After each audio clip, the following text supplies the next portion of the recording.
Hey guys, so raycasting may be a little too hard. So I noticed that there wasn't any hit scan tutorials on YouTube, or at least any that I could find as soon as I search up hit scan Roblox gun. Um so yeah. Like raycast can sometimes be confusing and difficult. So I'm came up with things to like a hit scan gun. So the difference between raycast and hit scan is that hit scan detects whenever you or yes, yeah, like kind of like what you hit and how much you deal to it. So let me just create a rig here. All right, yeah, just insert that there. Okay. So the first thing we're gonna do is make a tool. So I'll go ahead and create part here. I'll use parts because I assume y'all guys don't, have meshes just yet. There you go. This will be my gun here. It's not the best gun, but it does its job. Alright, so first thing we want to do is make sure that these are can collide off. That's what I mean. That's what I was talking about. And also anchored should be off too. And we want to create a tool. So we put the parts in the tool. Let's see. Okay, another part here. This will be our handle. You need a handle for a tool. I'm gonna assume that y'all already know about making tools or something. Um, I believe I have a tutorial on one, but um, I have no idea if it's good or not. I don't even remember how the tutorial was. Um, all right. I like to make my handle around the same size. Or no, yes, no. The gun around like a 1x1 stud. I feel like that's just like the perfect way to do this. Right, so I like doing it this way where the handle's just transparent and separate because you could easily move the mesh around if you want to. Sorry, not mesh, part. You could do meshes if you want. Um, Unanchored and can collide off. Alright, so now we have the tool. It's not going to do anything if we put it into the starter pack. I like saving. Okay, I don't have anything to save to. It's fine.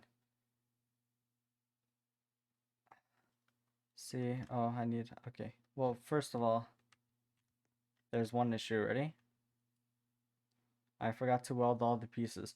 Alright, so what we gotta do is, well, I use this plugin, the Easy Weld in Moon Animator. To find out, you could just go to plugins, and it's right there. Moon Animator 2. I think this is it. I don't know why it's renamed the Moon Animator 2. I think something may be wrong. Oh well. Um, and you like to use the Easy Weld. Select parts here. You can have animatable. It doesn't really matter. And select the two parts. Handle first, and join in place.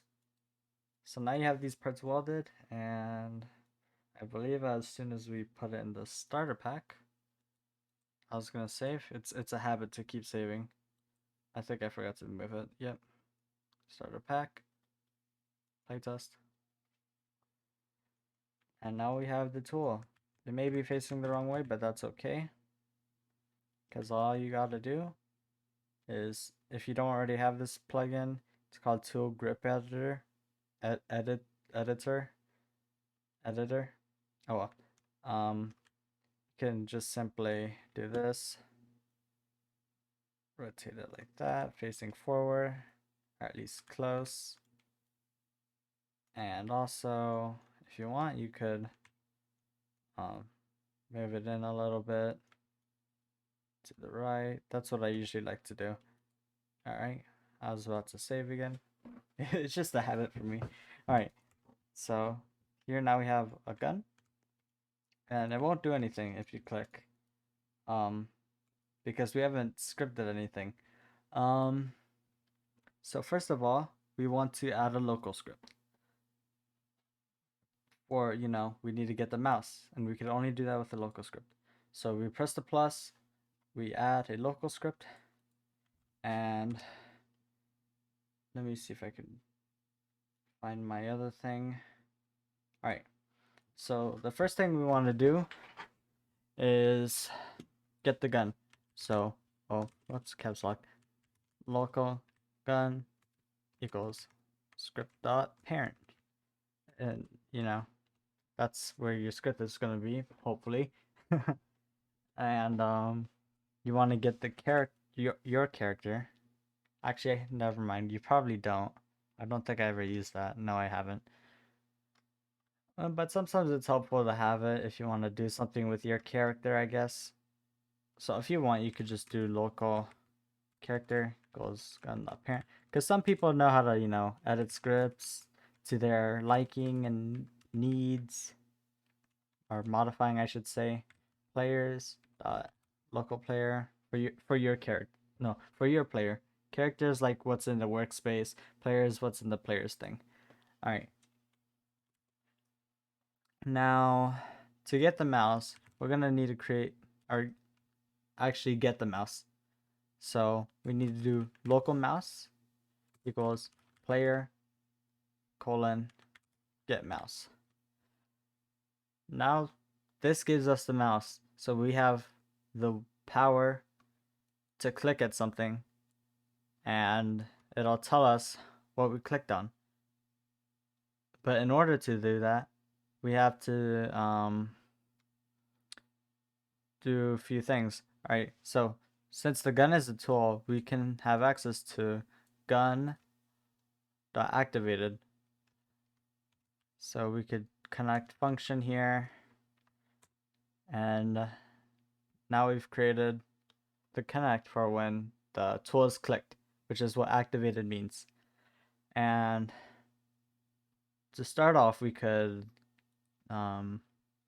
first get, or let's start off with the print mouse dot target.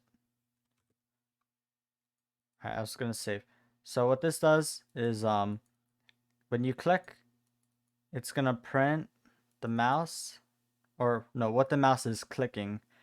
The target is whatever it's clicking. So if I did this right, if I click, nothing should happen. But if I pull out the tool, I should see what I'm clicking on. Spawn location, right arm, humanoid root part, head, right leg of the dummy, which is a good sign, which means it's working. If it's not, double check you're using a local script, which should be the little scroll, but with a player on it. So if you got this so far, that's great. So now that we figured out what we want to hit, now we could start doing the damage. So first, local, we need to create like what the hit is or what is being hit. So local hit will just be mouse dot target. Whoops. Okay. All right, now that we have that,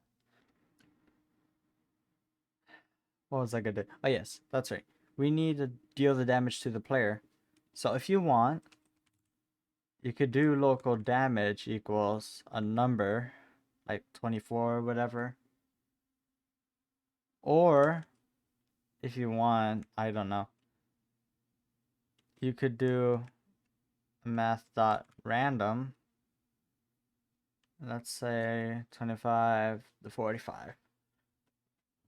I don't know why, I do this or you do this, but if you want like a chance sort of thing, that's totally up to you. I guess I'll just be using the random just so that like we know that it's modifiable. All right. So now we have the damage. Let's see. To be able to deal the damage, we have to get the humanoid. And to do that, we have to check if hit dot parent has find first child. If it has a child named humanoid. Then, alright, this is so that we don't get any errors saying that there's no parent or there's no humanoid, you know? Alright, so now we could do local humanoid equals hit dot parent find first child humanoid. I don't know if this is the most efficient and optimized way, but this is the way I did it. Like, I figured this out on my own because, you know, there's no tutorials on YouTube except one, but I haven't looked at that. Alright, anyways. So now that we have the humanoid, we could do humanoid dot health equals minus equals. I'll tell you what that does after I put in this damage. There we go. Alright. So minus equals does so instead of doing humanoid dot health equals humanoid dot health minus damage. Oh, sorry. Minus damage. We could just do minus equals damage, which is, it means the same thing. It's like minus itself. No, sorry. It's just itself minus damage. That's pretty much what it is. And if we run, or I was gonna save, but yeah, if we run, we should be able to do damage. Look at that damage. But there's only one issue. This is in a local script. So that means if I go into the server, we see there's no damage being done. I look in the humanoid here. There's no damage. Which is a problem because that means you can't, you know, kill them.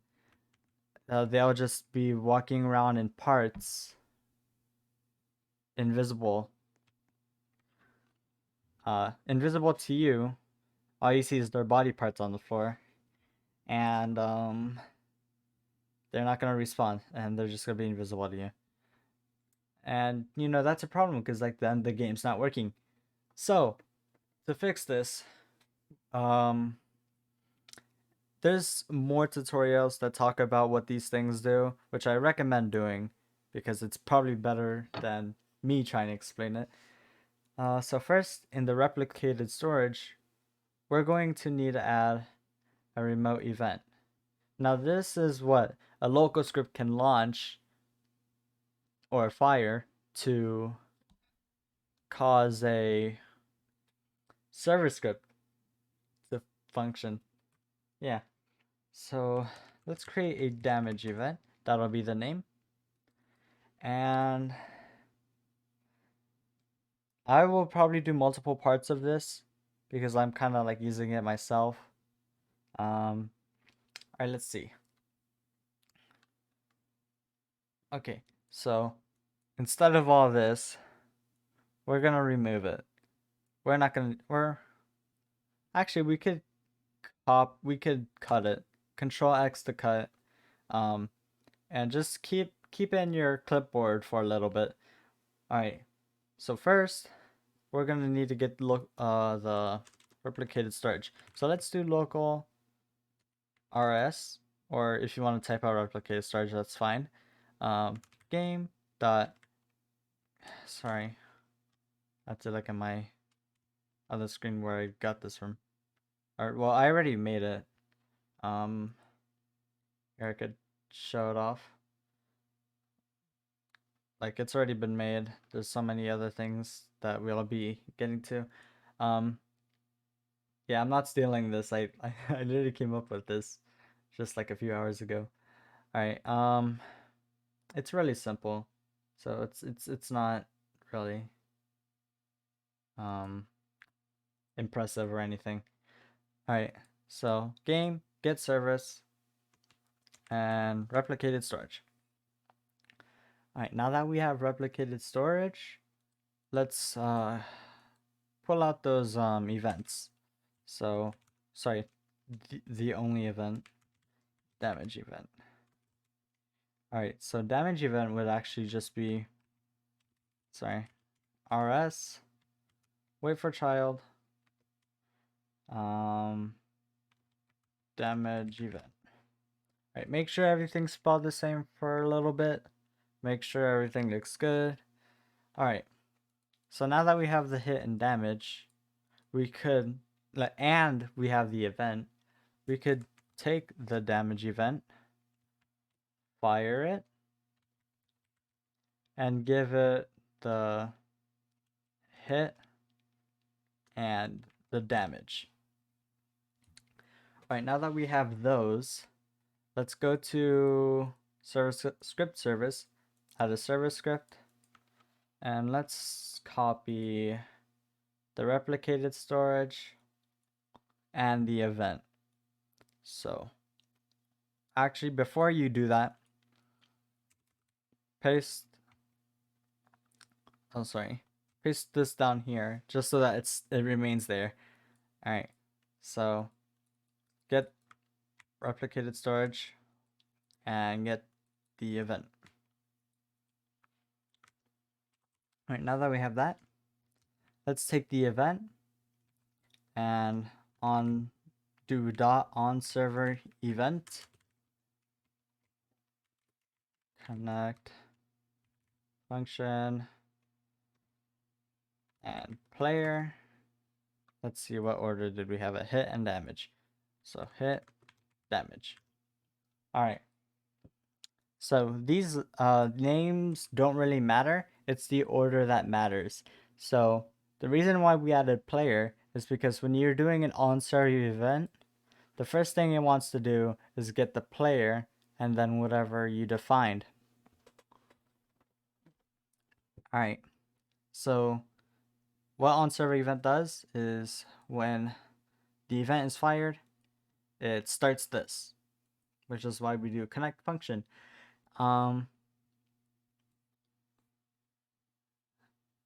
So let's see. All right. We're gonna want to take this back. Control X, Control V, and I don't think this should work right away. Let me check what I did. Actually, it should. All right. So I was gonna save again, but you should probably be saving when I accidentally begin to save. It's probably a good idea because sometimes crashes may happen. All right. So I have this gun. I shoot them. It takes damage. Now let's check the console. Or sorry, the server. And look at that. They are damaged. Which means if there's more players, or no, sorry, if there's even other players at all, then they'll be able to see the damage, and when they die, everyone will be able to see it, and they could respawn, and everything should be fine. That's all I have, or it's not all I have, but like that's all I'm gonna do for now. I don't want this video to be too long. I'll probably, what do I mean probably? If y'all want to see more, like the ammo sounds, because I already have those, like I could do those. But if y'all want to see it, let me know. I may do full auto. It may take me a little bit to get that to work. Let me see what else I have. Yeah, that should be up. Okay. Yeah, so next I'll be doing maybe full auto. No, not full auto. Sorry, I keep mentioning full auto. Sorry, just sounds, ammo, and maybe even headshots. I haven't made that yet, but like I think I already know how to make that work. Um, yeah, that's all in today's video. Um, hope you got everything down. I'll show these off one more time. Here's the local script. Oh, uh, never mind. I was gonna say something silly. Yeah, so this is the local script, and this is the server script. And if you're having issues, just look back at these. Make sure everything's how you want it. Um, yeah. Oh yeah, and firing cooldown. That's gonna be a thing too. All right. Anyways, that's all for now. I'll see you in the next one. Goodbye.